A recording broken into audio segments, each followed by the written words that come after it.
اگر میں آپ کو قانون کا درس یہاں دوں تو یہ زیادتی اس لیے ہوگی کیونکہ آپ کا فیلڈ وہی ہے.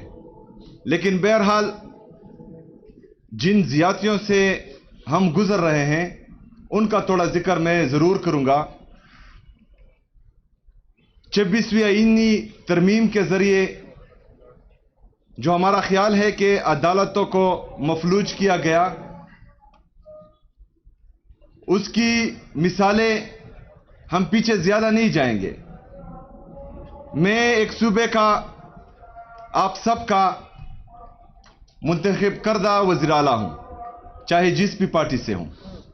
یہاں پر ہمارے کافی دوست مختلف پارٹیوں کی لائر فارمز بیٹھی ہیں، لیکن میں یہاں پر جو ہے لایا گیا نہیں ہوں. میں منتخب ہو کر آیا ہوں اور الحمدللہ ایک جمہوری طریقے سے آیا ہوں.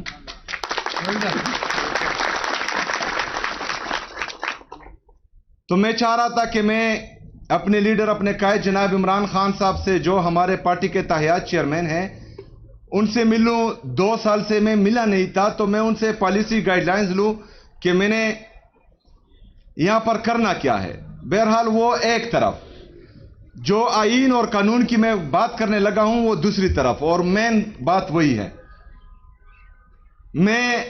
میں نے بحیثیت گورنمنٹ اپنے صوبائی ہوم ڈپارٹمنٹ سے کہا کہ آپ پنجاب کے ہوم ڈپارٹمنٹ اور وفاق کو لیٹر لکھے کہ میں ملنا چاہ رہا ہوں. وہ لیٹر لکھا گیا. پھر وزیر اعظم صاحب کی کال آئی، میں اڈیالہ جیل کے باہر موجود تھا. میں نے ان سے ریکویسٹ کی کہ میں ملنا چاہتا ہوں. اس کے بعد جب مجھے اجازت نہیں ملی تو میں ہائی کورٹ گیا. جو ہمارا آئینی اور قانونی راستہ تھا وہ میں نے اختیار کیا. وہاں پر 3 ججز بیٹھے، انہوں نے یہ آرڈر دیا کہ مجھے ملایا جائے. سپرڈنٹ کو کہا، جیل کے سپرڈنٹ کو، کہ ان کو ملایا جائے.